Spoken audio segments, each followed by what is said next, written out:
How's it going, guys? So I just did my Wilson Shift 315 video. Check it out if you haven't.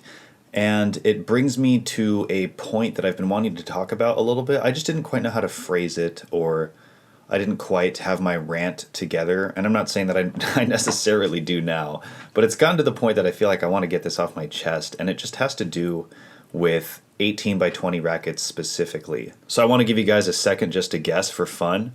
But do you guys have any guess as to what it would be about an 18 by 20 racket that I find so annoying? So take a second and just think about it. Is there anything that you guys sort of correlate or find as a pattern to be annoying with 18 by 20 rackets? And by pattern, I don't mean string pattern, but just a pattern. All right, I've let you think long enough. So for me, the most annoying thing about an 18 by 20 racket is how often it is way more heavy than necessary. So let me pull it up here. This is the Wilson Shift 315, and let's look at the specs real quick. The swing weight on this is 329. Now the problem with the 329 swing weight is that it's already getting to a point where it's just too heavy for a lot of people to use. And this is a pattern that I find to be true with so many 18 by 20s. This is the Pure Strike 1820. It's got a 334 swing weight. That's even higher. Like, there's just an endless supply of 18 by 20 rackets that are basically 330. I mean, swing weight 329, that's basically 330. The way that Tennis Warehouse measures their swing weights too is they take an average of several, so I'm sure that they had a few in the pile that were over 330. But 329, you can call that 330. You might even get one, if you just bought one off the shelf, you might get one that's like 335, just with quality control differences and whatnot. And, I'm just showing a few more rackets here to make my point. This is the Head Gravity Pro 332. I mean, this is Pro Staff Autograph swing weight territory that we're talking about. Pro Kennex, I know it's not the most popular brand of all time, but again, 331. And so on and so forth. The VCORE Pro 330. Yeah, that's the VCORE Pro 97D, which I've tried. I want to do a review on that actually because I have some stuff to say regarding that racket. And I think this one's just a hair under, 328, basically 330. And then the Head Speed Pro, I think this one's a little bit lower, like 326. Okay, that's taking it down a notch. But my point is, a lot of people would actually be interested in the Shift 315. And the only thing that's really breaking the deal for them is this 329 swing weight. And I totally understand. I can hit with a 329, but it sort of gets to that territory where it's like, would I like it to be a little bit lighter? And I'm a pretty decent player, a lot of my hitting partners are open level, and it's just like, even for someone at this level, it gets to that place where it's like, is it a little heavier than I want? So I just feel like when you're making a racket with swing weight numbers that are hitting this close to 330, you're already cutting out so many of your customers. So I just wonder, why is it that 18 by 20s just have to be made so unmanageably heavy for so many players? And even good players, they might just want something that's a little bit lighter just for the sake of customizing it differently, I find it really annoying that just because it has a couple more mains and one extra cross than a 16 by 19 racket, suddenly the swing weight has to be like 10 to 15 units higher. I mean, come on, do 18 by 20 string pattern people like just fall into a stereotype of players, frame users or something? I don't get it. It's really annoying to me. And I really hate how limiting it is to the audience of tennis players that 18 by 20 rackets are just too heavy. It's really annoying that there aren't a larger variety of rackets that are 18 by 20 that are in the same swing weight as some of the most popular rackets out there that are 16 by 19s. I guess I'll pull up a couple of examples just for fun to make my point. But we can look at the E-Zone 98. Yeah, let's just look at the regular E-Zone. So here's the E-Zone 98 Tour. Now that one's kind of like 330 territory, but that's the Tour model, right? I'll actually pull this racket up just to make my point again. So this is a Tour model, which is generally marketed towards the more or maybe the most advanced of the consumer tennis group of people, right? That's a Tour model. And if it's a Tour model, then you can kind of expect a swing weight of 332. So I guess in other words, why does every single 18 by 20 racket out there seem to have to be Tour level spec rackets? There's a lot of other qualities to appreciate about an 18 by 20 string pattern, and I feel like when you just slap it onto a racket that is a lot heavier than it would be if it were a 16 by 19 for no reason, you start to just narrow the audience of people that might otherwise want an 18 by 20 string pattern. So check this out. This is the 98 E-Zone Plus, E-Zone 98 Plus, and this swing weight I think is also in the 330s. Yeah, 333, right? So this is a ½ inch longer, 16 by 19, but it's a whole ½ inch longer, and it gets into that tour spec swing weight, but it's a ½ inch longer, so that swing weight is coming from a whole ½ inch. So again, why do 18 by 20s have to be as hard to swing as like a 27.5 inch racket? I think that's super frustrating. Again, for seemingly no reason. So here is an EZO 98, extremely popular racket. A lot of great players use this. Players across the spectrum use this. I have a couple buddies that are on the D1 team out here, really high level players. They got ATP points and stuff. They have the base model EZO 98, and then they spec it up themselves with lead tape and stuff, right? But having this racket be a little bit lighter off the bat just gives you that room to customize it. And when you make an 18 by 20 some tour level spec off of the shelf, it just takes that customizability away. It's already too heavy to start adding weight to tweak the characteristics of the racket. And on top of that, it might just be too heavy anyway, and there's really not much you can do about that. So I find that annoying, and this is a bit of a rant, but yeah, this swing weight is 318. Now that's pretty good. That gets into that tweener spec where someone that's a little bit more on the beginner side or just wants a lighter racket can use it, but someone who's also more on the advanced side, dealing with a lot of pace or a variety of balls, hits really hard, needs that plow through, that's not too light to have that. But if you want to juice it up a little bit with some lead, maybe a leather-based grip, it's not so heavy that you can't add those things and still find that racket to be really playable. And I just hate that they take all that ability away for the majority of 18 by 20s on the market. Now, there are a couple of 18 by 20s that are in a more manageable swing weight. Honestly, there's almost nothing that's as low as a swing weight of 318, but there's two rackets that come close. It's the Dunlop CX200, all right? CX200. It's a CX200 Tour? Yeah. So here's a Tour model racket, Tour whatever. I guess different brands mean whatever they mean. But it's got a swing weight of 319. All right, that's EZO 98 territory right there. Cool. That's manageable. I tried this racket. I didn't really like it. The sweet spot felt super tiny. It just doesn't really swing the way that I want it to, despite having a low swing weight. It's kind of like a stiff-ish player's kind of frame, but the string pattern was more dense than the EZO 98, which is why I wanted to give it a try. But yeah, not really my kind of racket. I hit a way better ball with the EZO 98. It's unreal. And the Shift 315, which is, another 18 by 20. Again, this CX200 Tour is a racket that's not that popular. You're not just going to show up on a court and see it. I've only seen one in my entire life, and he's a hitting partner of mine now, but of all the tennis people that I've ever met, he's the only guy that has one of those. The other one is the V8 Pro, I think. Vocal V8 Pro. Yeah, I guess there's another model out, but I'm pretty sure it's just a new paint job. I don't know. We'll get into that at a different time. But yeah, here's another 18 by 20 with a swing weight of 316. Again, that's in that tweener spec EZO 98 territory. This is a racket I tried. The string pattern actually, string spacing, I guess I'll start saying that maybe. The string spacing around the sweet spot wasn't really any tighter than the EZO 98. So after trying it and getting to know it and then just finding out there's a lot of things about this racket I don't like as much, I really had no reason to try to switch to it. But I gave it a shot because it was an 18 by 20 and it did have a low enough swing weight that if I wanted to extend it or add weight, whatever, I had that wiggle room to do that. And then this is just the model that I actually had. What is the swing weight for this? 316? Yeah, they're probably the same racket with a different paint job. Don't take my word for that. I haven't really done the research on it. But yeah, not really a racket I'm interested in. Also, I like that last paint job better than the current one. Jeez. This just looks like a traffic sign or something. I don't really mean that in a good way. Is that ever a compliment? Whatever. It just gives me construction zone vibes. You know what I mean? Just not really a construction zone tennis player at my core.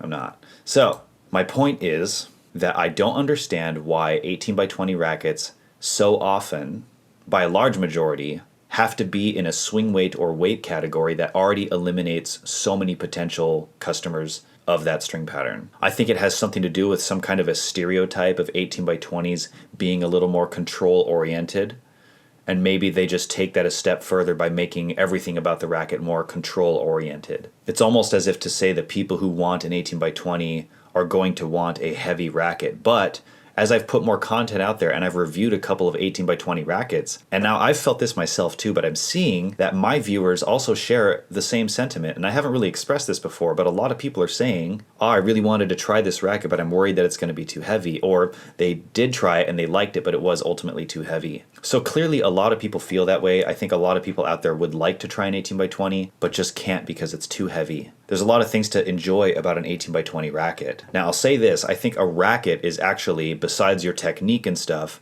a racket is going to be the most important characteristic or thing that will contribute to your topspin potential. And I think the thing after that is actually string pattern and strings. It's kind of this trickle-down effect of the racket being the most important thing, and then the strings that you choose, and then the string pattern, and then I suppose tension, something like that. I don't know exactly what the order is, but racket comes first. And you can absolutely have a very spin-friendly 18 by 20 racket. Those are out there. The Headspeed Pro, for example, and the Wilson Shift that I just reviewed. Both 18 by 20s. I mean, honestly, the Shift is a little bit of a spin monster. So it's not as though 18 by 20 rackets can't be spin friendly. But I think when you give them such a high swing weight, they're definitely, on average, for the average player, going to be a lot less spin friendly than something that's a 16 by 19, only or mostly because the swing weight difference is so big. So I feel like it's one of these annoying stereotypes that just feeds into itself. 18 by 20s aren't spin friendly. And sure enough, you go and try one and you have a hard time generating spin with it because it's too heavy. And there's nice things, you know, to appreciate about a heavier racket. Like it has more plow through, it's more stable at the net.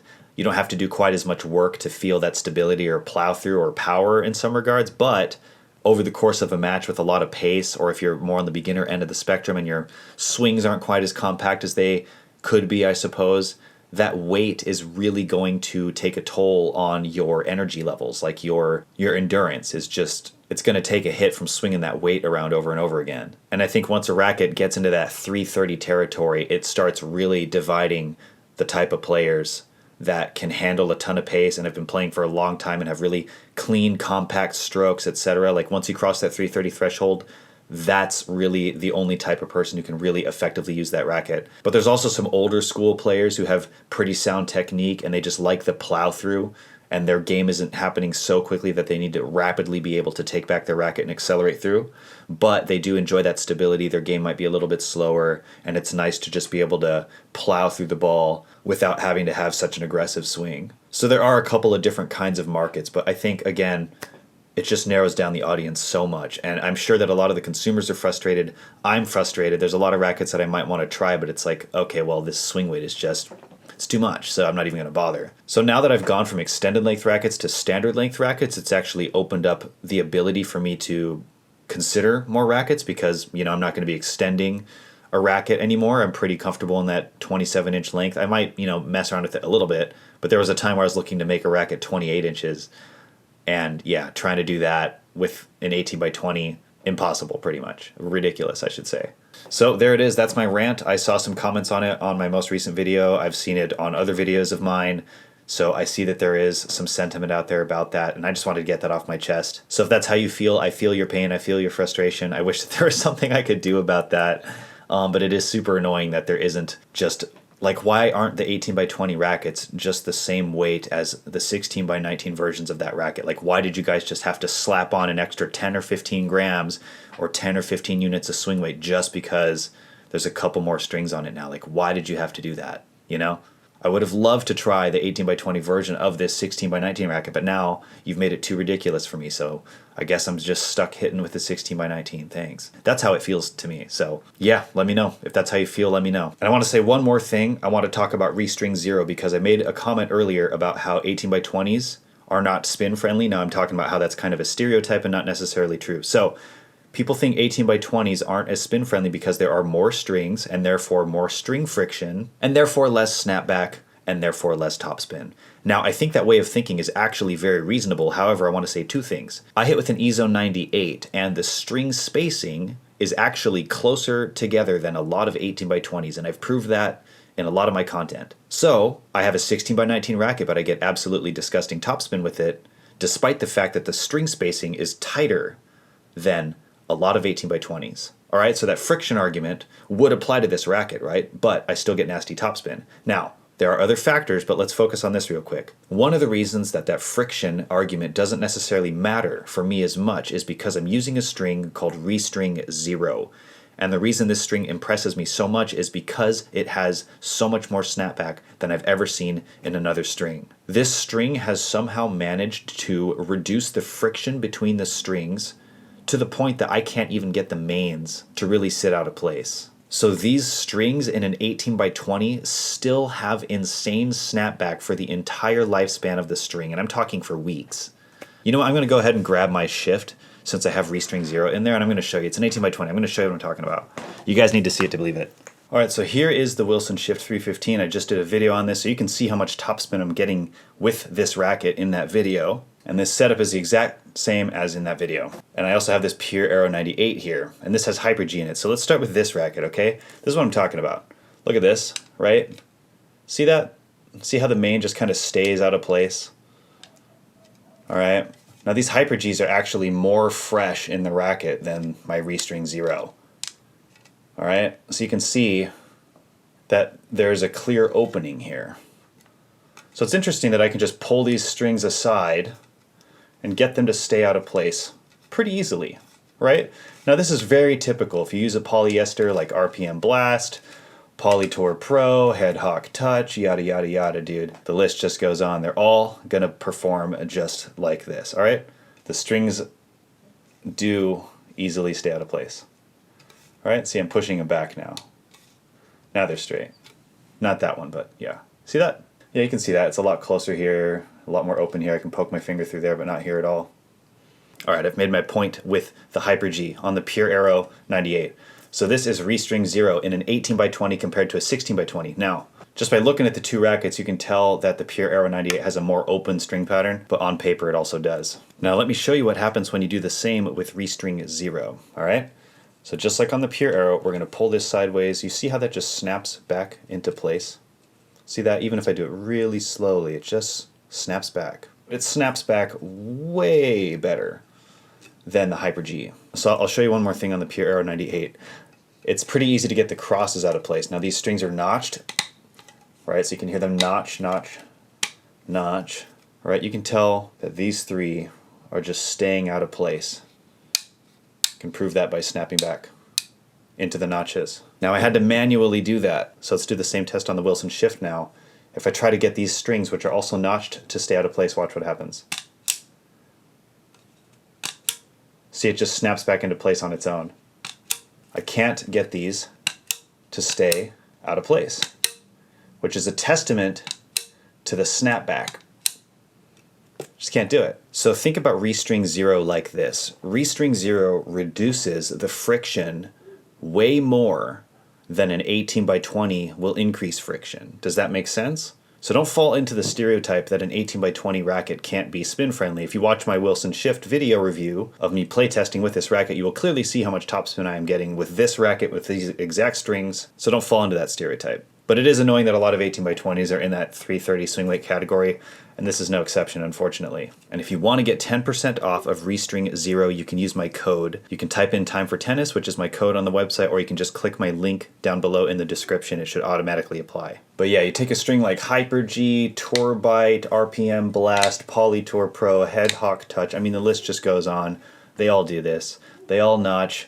They all stay out of place. They all have kind of similar levels of snapback, but Restring 0 really stands out in that category specifically, but also the tension maintenance and so on. It's an amazing string. I really hope you guys try it. Get 10% off with my code and slap it in your 18 by 20 if you think your 18 by 20 isn't spin friendly. Alright guys, well that's the end of my rant and that is the end of this video. Let me know how you feel about 18 by 20 rackets in the comments below, and if you guys have any more questions, I try to respond to all the comments. So yeah, I'll see you guys there. Thank you for watching. Be sure to like and subscribe, and I will catch you guys in the next video. Alright, bye for now.